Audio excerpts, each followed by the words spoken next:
Voici la victoire de Samothrace et la main de la victoire Samothrace. Il suffit de 2 doigts pour tout comprendre de la sculpture grecque antique. Représentation du monde, mais complètement subjective. Est-ce que vous voyez un doigt là? Non, c'est des boudins qui se mettent les uns dans les autres, qui ont un rythme et un volume qui sont inhérents à la sculpture et pas à la vie. Tout l'art grec, c'est la transposition du monde dans le monde de l'art. C'est un boléro, ma chérie.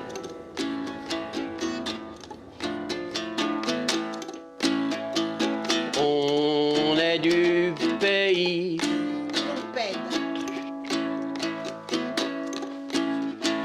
On est du pays. On aime. Je me souviens très bien quand j'étais à l'école primaire, quand on faisait de la peinture, il y avait l'instituteur qui n'était pas professeur de dessin, mais qui était gentil comme tout. Il disait, il ne faut jamais tourner la feuille quand on dessine. Eh bien, ça, c'est une règle idiote, comme il y en a plein. Comme par exemple, les impressionnistes qui disaient qu'il ne faut pas de noir parce que le noir, c'est pas de la couleur. Donc, je tourne la feuille et en faisant ça, j'emmerde un petit peu la docta de l'époque que j'étais jeune. Je faisais de l'abstrait au début et quand j'ai vu la peinture classique, je me suis dit, ça, c'est de la peinture.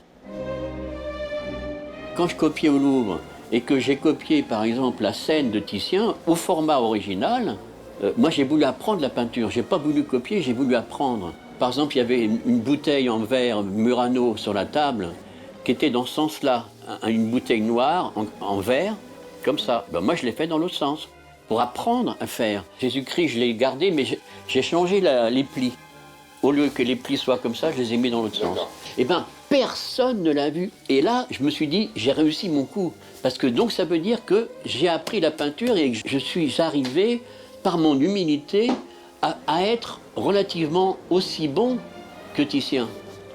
Relativement. C'est abominable tellement c'est beau. C'est sûrement le plus beau portrait des plus beaux portraits du Louvre. On pourrait appeler ça « La femme se parfume ».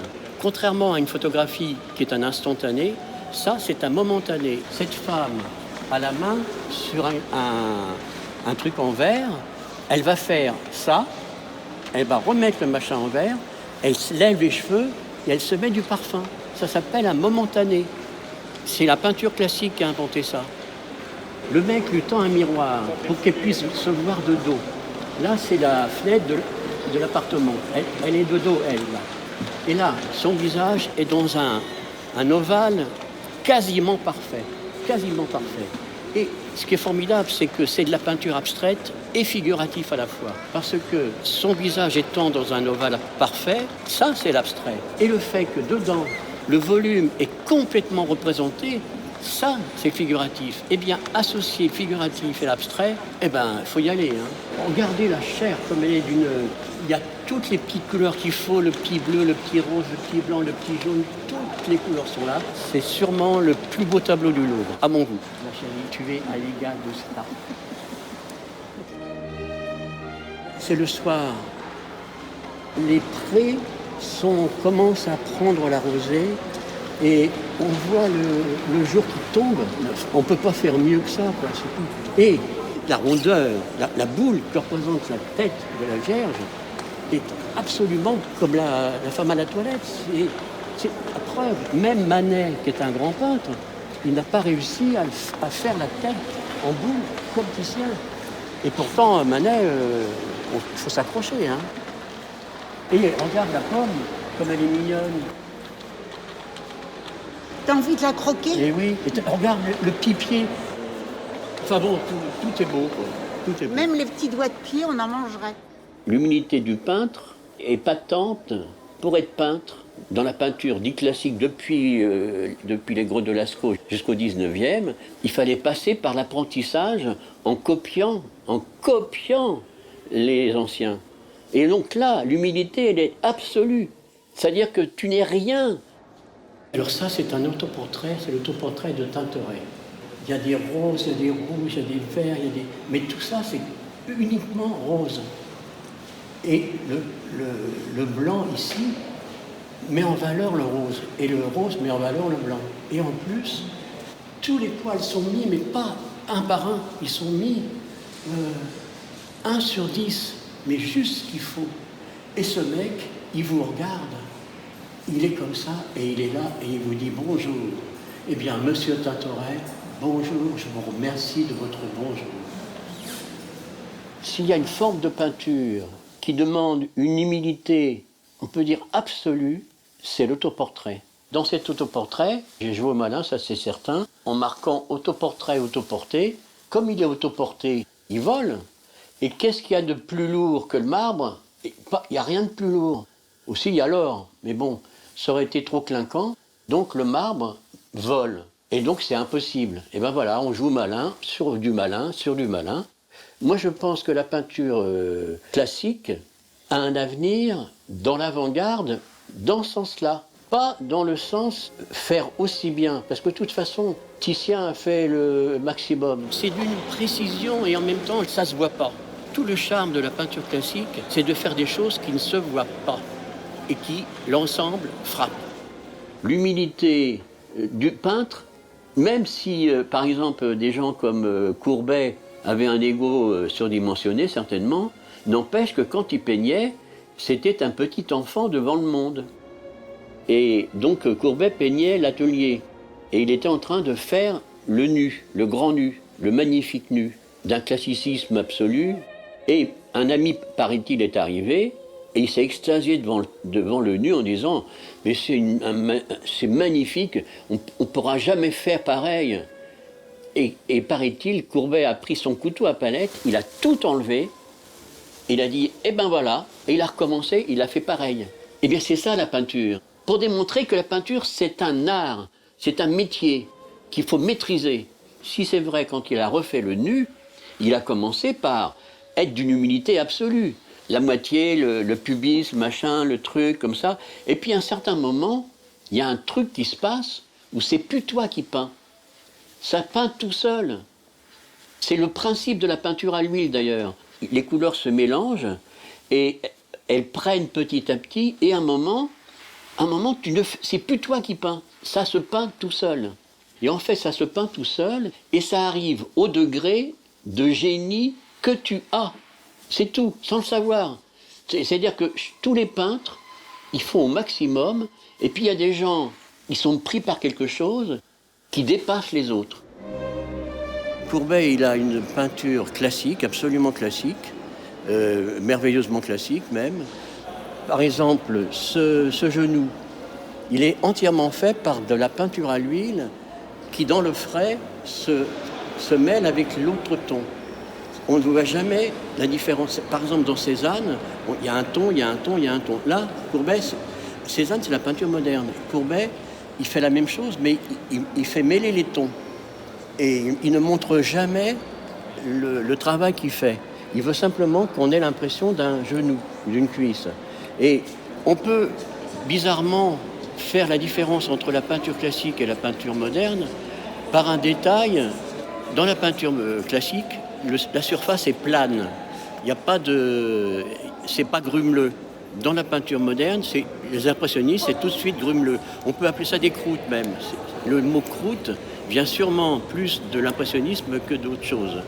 Et en tous les cas, le nu, par exemple, de Courbet, il est absolument lisse, comme dans toutes les nus de la peinture classique.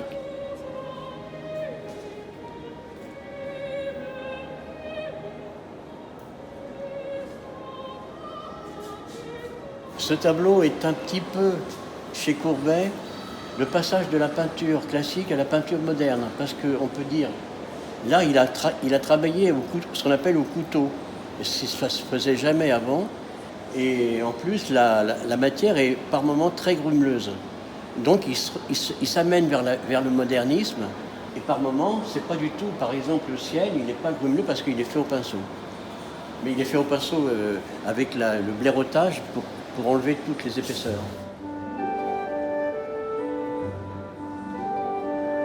Il y a des petites différences de ton formidables, bien définies, et ça fait dans un seul ton général. C'est très, très joliment fait tout ça. Ça rejoint la leçon de Fragonard et Hubert Robert quand ils peignaient les vues de Rome en ruine. C'est qu'ils cherchaient toujours, quand ils faisaient une colonne, à ce qu'il y ait plusieurs couleurs dans la colonne.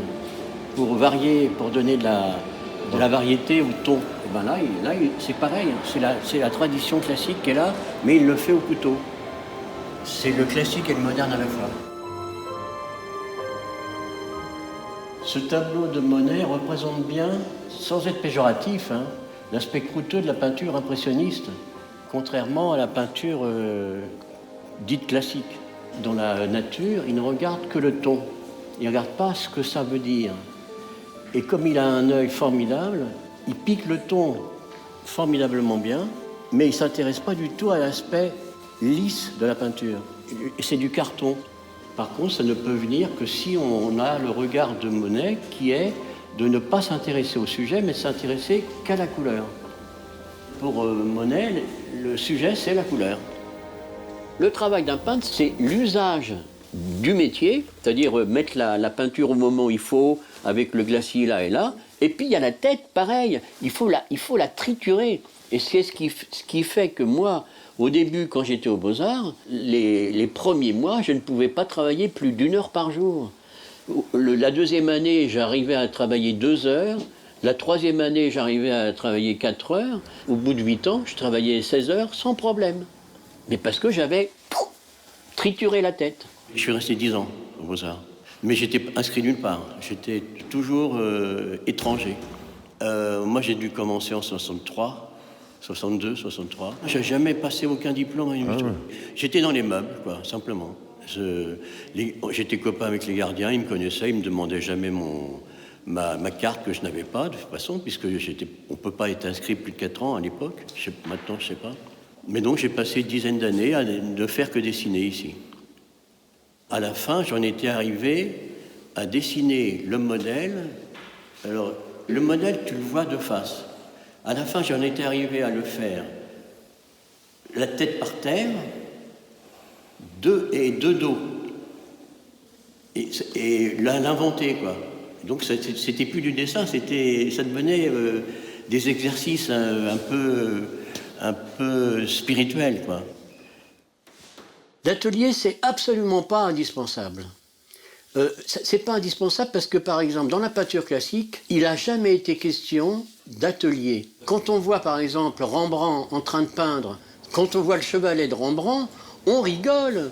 C'est un paysan, c'est rien, c'est 2 bouts de bois. L'avantage de l'atelier où je suis, il y a un gros avantage, c'est que c'est pas très cher.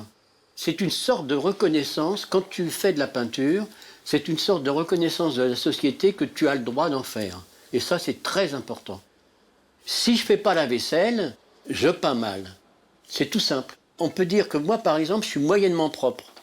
Mais j'ai des obligations de propreté absolues. Je sais lesquelles. On peut dire que dans toute la peinture classique, si les gens n'étaient pas propres sur eux comme dans la peinture, ils ne pouvaient pas peindre. C'est impossible parce que la peinture classique, elle est faite sur carrément un miroir. La toile n'existe pas, elle est couverte par un enduit. Donc le moindre poil se voit. Tandis que dans la peinture du XXe siècle, on peut dire que la qualité de la peinture du XXe siècle, c'est que ça soit sale. C'est fait exprès. C'est pour montrer que la beauté, c'est aussi ça. La poussière n'existe pas chez Poussin. C'est un monde rêvé de peinture, géométrique, structuré. Géométrique, en voilà 1, en voilà 2, en voilà 3, en voilà 4, en voilà 5, en voilà 6. Il y a de la géométrie partout parce que ce n'est pas la vie, c'est l'art. Et l'art, c'est un autre monde, c'est une synthétisation de la vie.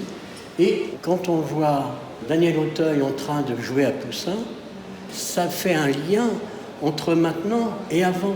C'est-à-dire que ce n'est pas de la vieille peinture, c'est de la peinture de maintenant. À la noce de Cana, ils avaient invité, les mariés, ils avaient invité un chanteur très connu à l'époque. Il s'appelait Charles Aznavourian. Et le voilà. Il est de toutes les époques, celui-là. C'est bien lui, il est venu à la noce, il a été payé pour chanter, avec ses musiciens qui se trouvent un peu partout.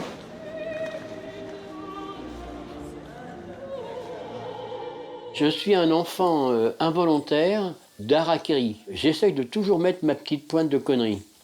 C'est ma petite vanité. J'ai fait un tableau qui représente Saint François d'Assise. Il y a Saint François d'Assise avec sa tonsure qui ouvre la bouche, et dans sa bouche, il y a un oiseau. Et comme Saint François d'Assise était un peu la SPA de l'époque, normalement, il ne peut plus fermer la bouche. C'est terminé, quoi. Tant que l'oiseau n'est pas parti, et j'ai marqué tout en haut, sa parole est un nid. Donc, il est cuit. Il était cuit-cuit. C'est un peu un piège de la sainteté, parce que si tu aimes vraiment les animaux, si un moineau vient se poser dans ta bouche, tu n'as plus le droit de la fermer.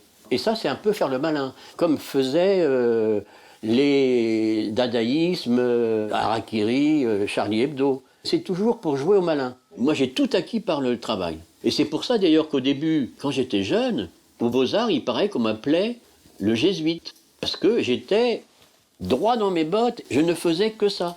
Moi, maintenant, je suis devenu un peu, comment dirais-je, un peu fada, d'une certaine façon. Je fais de la chanson, j'arrive à dire des conneries, des trucs comme ça.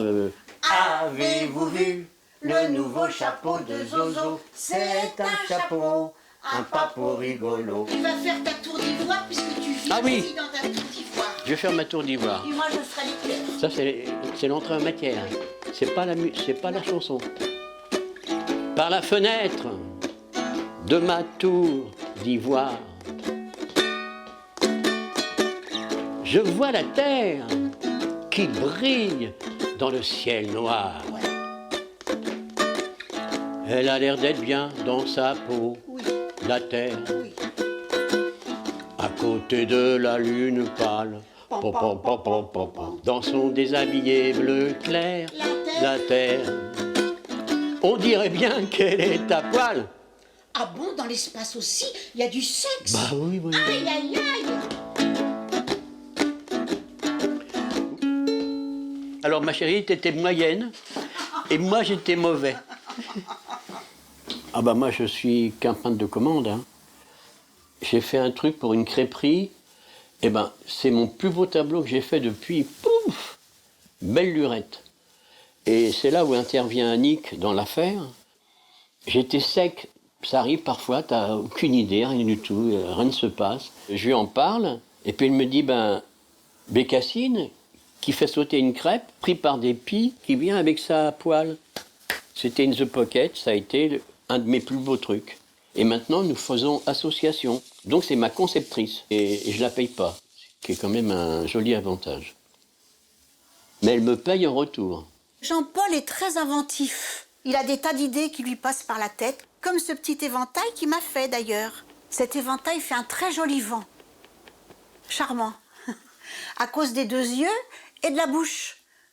Il est toujours en création. Et moi, je suis le mouvement, si bien qu'on s'entraîne sans arrêt.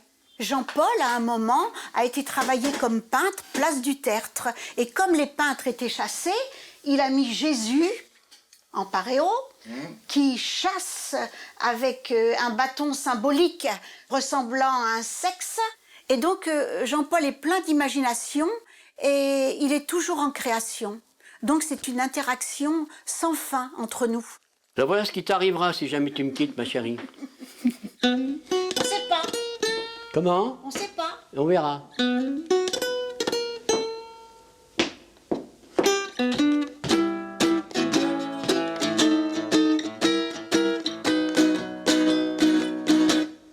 Tu ne peux pas Aïe, aïe, me quitter comme ça. on sait pas. Bien sûr, j'en ai fait des vers Ouais, et des pas mûrs. ouais. Mais ce n'était pas moi. Comment pouvoir vivre sans toi? C'est complètement la caverne d'Ali Baba ici. Alors là, voilà les facéties de Jean-Paul, les droits de l'homme. Ça, c'est le dada de Jean-Paul. Cette jeune fille, on la voit à l'envers alors qu'elle montre l'endroit. Et c'est souvent ça dans la vie de Jean-Paul, où il montre l'envers quand il regarde l'endroit. C'est souvent sa façon de faire. Voilà souvent la destinée de l'homme. Tu ne peux pas Non, foutre ta vie en l'air. Bien sûr, t'en trouveras jamais des mecs aussi bien que moi. Prétentieux. Mais tu t'habitueras. Ouais. Comment pouvoir vivre sans toi? Ouais. Oui, la di di di, la di di di, la di di di.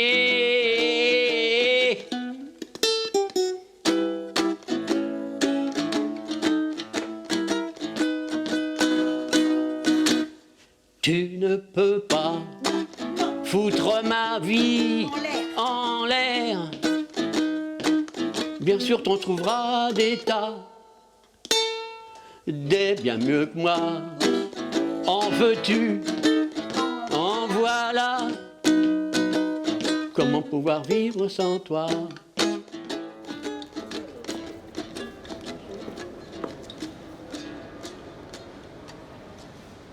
Toutes les grandes peintres femmes de la peinture classique peignaient exactement comme les hommes et les hommes peignaient exactement comme les femmes. Il n'y avait pas de style femme ni homme.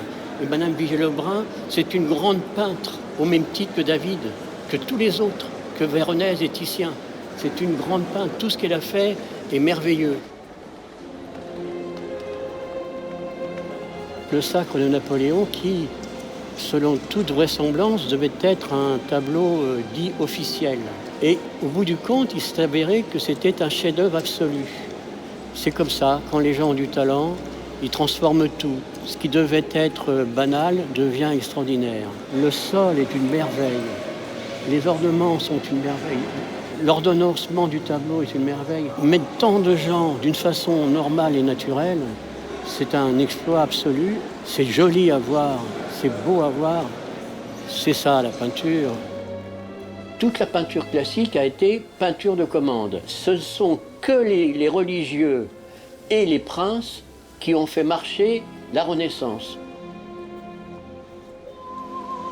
Alors, lui, quand il fait un cachemire, après tu peux en tisser un pareil. Mon métier, c'est de travailler pour les gens. Pour moi, un peintre, c'est un serviteur des autres. Ou bien je me commande, ou bien on me commande. En tant que peintre de commande, quand je n'ai pas de commande, mon boulot, c'est d'entretenir ma connaissance de la peinture, et donc de peindre. J'ai fait plein de commandes à moi-même. J'ai fait des autoportraits, des natures mortes, de tout, quoi. J'ai fait, par exemple, beaucoup de peintures cochonnes.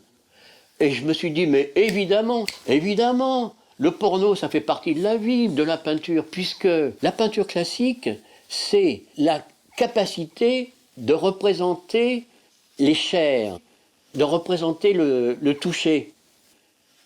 Le porno, c'est idéal. À Pompéi, il y a plein de peintures porno parce que justement, c'est lié à la peinture classique. Et chez les Grecs, dont on n'a plus aucun tableau, les Grecs en faisaient forcément du porno, forcément. Un peintre classique n'est qu'un peintre de commande. La commande que je me suis faite sur la petite ceinture, je suis arrivé au tunnel qui s'appelle Vercingétorix. Tout d'un coup, j'ai vu, au fond du pont, j'ai vu le soleil qui passait sur un petit arbuste qui vivait miraculeusement. Et il y avait un contraste de lumière qui m'a tout de suite fait penser à Fragonard quand il était à Rome et qu'il faisait des dessins de Tivoli. Et à partir de ce moment-là, je me suis dit, ok, ça c'est pour moi. Et j'ai fait beaucoup de dessins et j'ai fait donc une 50aine de tableaux.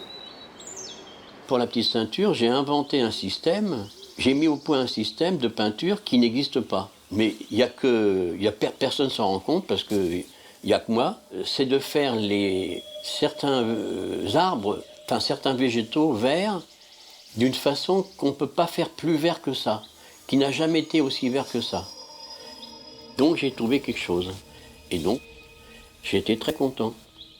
Quand j'ai fait ça, j'ai vraiment eu l'impression de marcher dans les pas de Fragonard et de Hubert Robert. J'étais dans la peinture classique que j'aime. Dans la peinture classique, les verts sont traités d'une façon très spéciale, tout à fait différemment de la peinture moderne. En peinture moderne, le vert, on le fait vert. En peinture classique, c'est très rare qu'il y ait du vert. La preuve, si vous voulez, dans ce tableau, il y a plein de verdure, il n'y a quasiment pas de vert. C'est des impressions de verre. Par exemple, cet arbre, il est quasiment fait avec des gris, des noirs, des gris verts, mais jamais de vert. Et l'impression est absolument verte. C'est la preuve que la peinture classique est une peinture de réflexion, de pensée. La peinture classique n'est absolument pas la représentation de la réalité. C'est une transposition complète. Dans ce tableau de Renoir, déjà, le vert de la peinture classique qui était fait en général avec du noir, comme le noir, ils l'ont exclu de leur palette, le vert est apparu beaucoup plus crûment. Petit à petit, le vert de la peinture dite moderne, c'est-à-dire du XXe siècle, va être de plus en plus cru et carrément, quelques temps après, avec les fauves, ça sera carrément du vert du tube.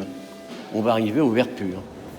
Ça a toujours été l'avant-garde, la peinture classique. Au XXIe siècle, beaucoup de jeunes ne sont si pas fait prendre. Ils ont refusé le modernisme.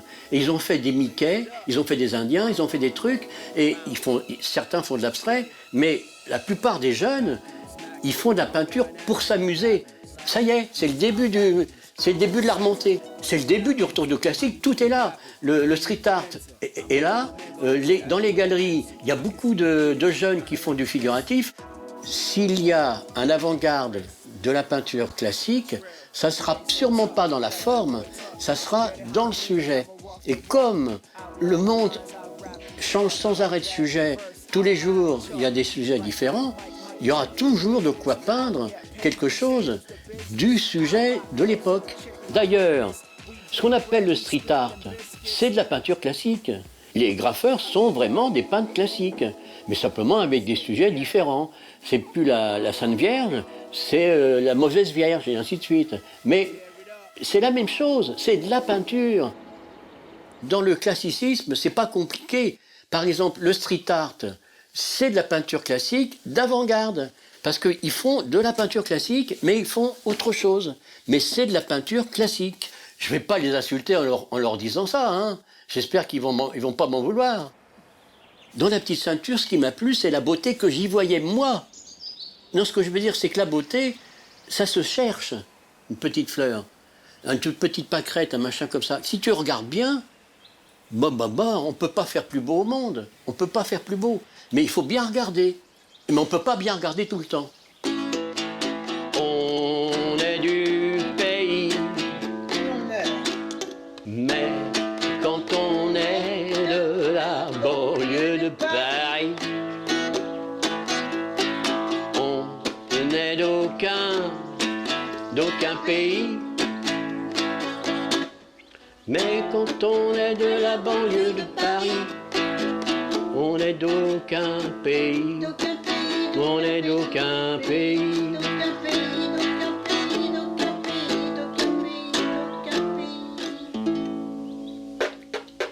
Le mieux, c'était quand j'ai fait ça, je trouve. Oui, c'était la fin. C'était la fin. S'il faut définir si je suis un artiste ou pas, ma réponse est simple. Je dis, est-ce que vous trouvez que Buren est un artiste? Si la personne me dit oui, je dis, moi, j'en suis pas un. C'est tout. Et si la personne me dit non, je dis peut-être que j'en suis un.